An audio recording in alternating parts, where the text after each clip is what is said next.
Hello, my name's Artemis, obviously, you should all know that by now, because bitch, it's me, I'm pretty fucking iconic, and it is almost the end of this fucking year, another year gone, and oh god, what a year it has been, huh?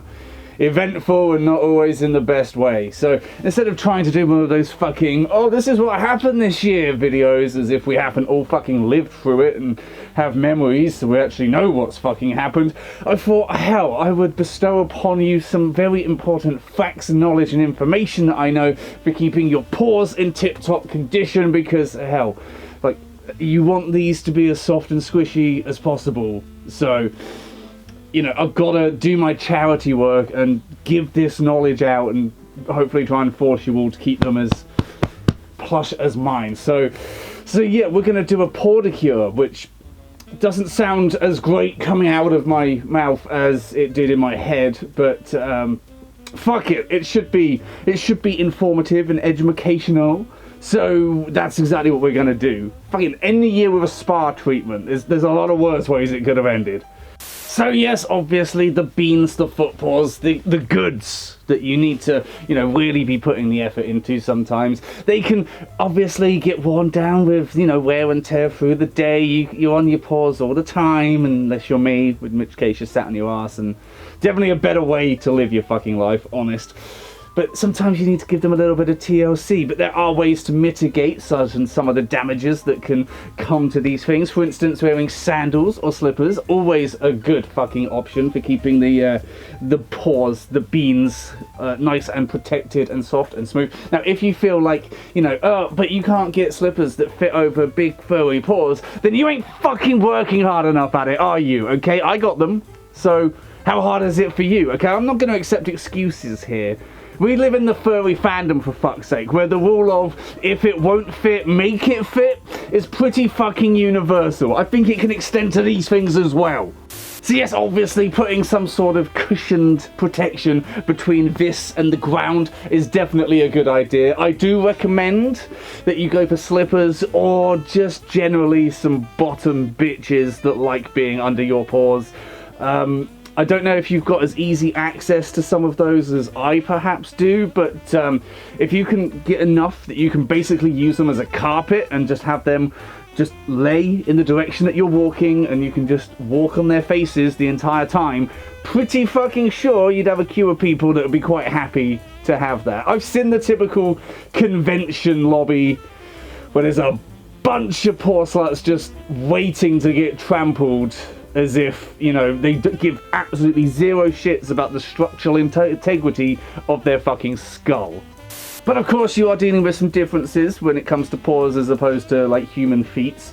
Size obviously being one of them, but of course the fur. Now the fur obviously can get very matted and can get very, you know, tricky to sort of deal with when you're walking on them all the time. So you obviously need to take a good brush and give them a good brushing. Now, you need to be very careful in the way that you do this. You don't want to rip out lots of fur, and also there's a lot of sensitive places that you might need to brush, which are a little bit difficult to do. So, I would recommend, if you are having a hard time brushing your paws, I mean, toes can be quite difficult to sort of get to, then you need some sort of, I don't know, device that would allow you to, you know, get the brushing done without your squirming and wiggling getting in the way, and see if you can get someone else to do it, okay? Like, if you can keep this restrained and just go to town, then that's probably going to be a good spend of an afternoon.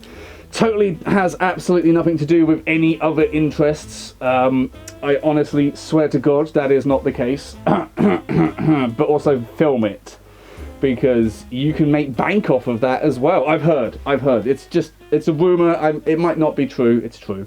So obviously once you're getting everything nice and brushed, you're going to realize that, oh, I actually have quite a bit of fur built up in here, but that's fine. That's good, because that's, you know, the dead fur that you want to remove. That's going to help keep the coat nice and lustrous and smooth and sleek and shiny. And here's an interesting little life hack. You can actually save the loose fur that comes off in the brush and use it as a low-calorie substitute for Parmesan cheese the next time you make pasta. So there's tips for everything, and you can even market that shit, in which case, if you are looking to market it, then definitely hit up some of these slut furries that are going to be eating this video up. All in the comments. I'm sure they would like that. Now, obviously, a lot of furries have to deal with the problem of claws. Now, you might have noticed that I am not a clawed doggo. Now, they did try to form, but I was like, no, we're not dealing with that. So, if you like your claws, then, you know, you can obviously grow them out. If, like me, you don't, then you just get a big pair of scissors and you just, bang, gone. Don't deal with that problem again. Bit fucking painful, but who gives a shit, you know? Beauty is pain, darling. But obviously there's a lot that you can do with claws. You do need to keep them trimmed. Obviously, if you're going to start wearing slippers and shit, then they're not going to wear down on the ground like they should naturally. So, you know, you want to get yourself a good angle grinder, a good belt sander to really shape them, trim them, and keep them at their deadly potential as well. Just do be aware that if you are sharpening and polishing your claws, they're going to whip the shit out of the fucking sofa every time you walk past. Your carpets are going to get fucking decimated, and you do need to be careful the next time you kick someone, because you might accidentally disembowel them.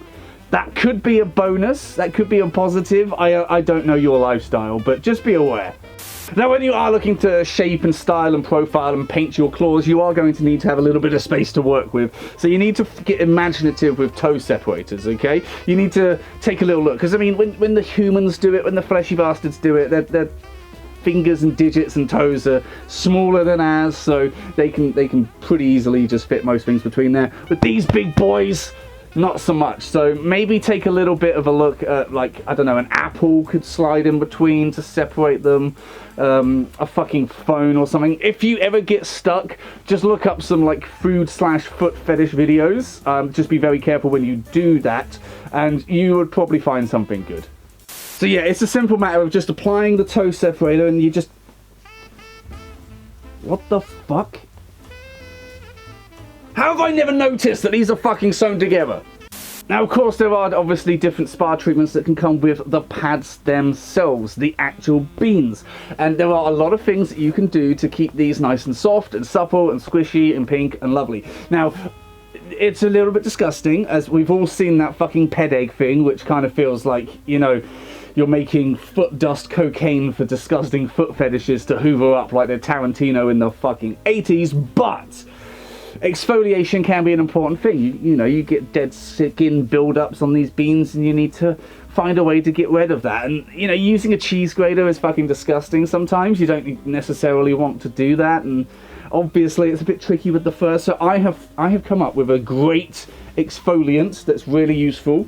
It is the teabag exfoliant. Now, this might sound really stupid, and to be fair, it is, but I think it works. So what you do is you get couple of tea bags, because they always come in pairs, just like a dirty foot fetishist, and you just rub them sensuously and gently over the beans, and what you're actually going to get is a nice exfoliant effect with the grain of the tea and all of the nutrients. I mean, tea can be very good for digestion, for the spirit. They can be very good for mental acuity and energy, and I mean, fuck it, if your shitty old stomach can absorb those nutrients, then surely the beans can as well. Like that right there, and it also feels good, and you get a good smell coming from it as well.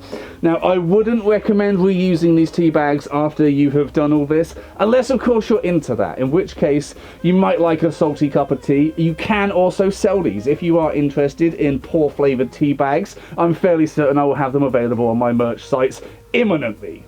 Now, if you are looking as well to keep them nice and moisturized and soft and healthy pads as well, then you're going to want to use a good foot cream. Now, I would suggest an actual medical product, as in a good cream to keep these nice and soft. I get it, you're a furry, someone tells you need something, you know, sort of white and goopy and creamy to rub all over your paws. Your mind is going to go in one direction, but it doesn't always have to be the gutter, because I don't think that's going to have as good an effect. So definitely give this a bash. I would demonstrate, but it already kind of feels like we're making softcore porn, and I don't want to go over the fucking mark. So yeah, plus, I mean, we should save that for a more adult website, I think. Now, it's not all just about having, you know, the softness, the squish. You also need the function, the flexibility. Can you do shit like this? Can you actually use your peets for what they are designed to do? So sometimes you're going to want to look at massage techniques to take away all the aches and the strains and the pains of the day. There are a lot of like shiatsu and using your fists and shit, and that can work quite nicely. I personally have found that using someone else's face to help manipulate the paw is just perfect for relieving all the stress and all the tension and it really helps relax and just generally put someone exactly where they need to be. And it's also really good for the paws as well. It's also really good for the beans. So getting ready to wrap things up, we're going to look at polishing, because, you know, we've done the exfoliation, we've done the creaming, which we did off camera because, whoa, that looked fucking, oh god, that was a hot mess. No, not a hot mess, it was just a mess, Jesus. But we've done all of that, we've brushed out, we've got the beans in good shape. You just need the final touch, and that's a little bit of polishing. Now, I will warn you that paw polishing is a hell of a lot different from other types of polishing. Like, it's not the same as furniture polishing. You can't go and get some pledge and think that's going to work. It's also not the same as cock polishing, as we learnt when we accidentally stumbled across that on YouTube. And, my god. But of course, you just want to buff the paws, the pads, something nice and gentle, just to give them an extra bit of shine. So I'm just using a typical feather duster, and you just, you have to just fucking grit your teeth and get through it. Oh, fuck. Oh, okay, so it's quite difficult to do yourself if you are a particular sensitivity, such as myself. So again, this is where I would think that it's better to just have someone help you out, pin you down, and just polish until they're happy with the shine. Again, we are not soliciting for any particular interest, and I don't condone this sort of thing of just pinning me down and doing this sort of thing. Honest, I would never do that. I would never make a video trying to entice people to give me what I want, I swear. But also, you can support us by looking at the merchandise, the Patreon, and all of that shit, but whatever. So there you have it. That is my tips for a Pawdicure, or a furry petty, whatever the fuck you want to call it, whatever we decided was catchy enough to call this video. I don't know yet. I hope you enjoyed it. I hope these tips help. And if, of course, you've been looking at this video and you've been thinking, okay, this is quite good, quite useful. I feel like we could do a good job with this, but it just feels like too much effort. It's just the sort of thing you can't be bothered doing. Then fuck it. You just take them off, throw them away, commission yourself another set, and then just hide the human aspect of it as best you can. There you go, it's gone. There you go, commission another set, you're gonna be fucking fine. Thank you for watching. I hope 2022 wasn't too shitty for you, and let's hope 2023 is a hell of a lot better. Bye!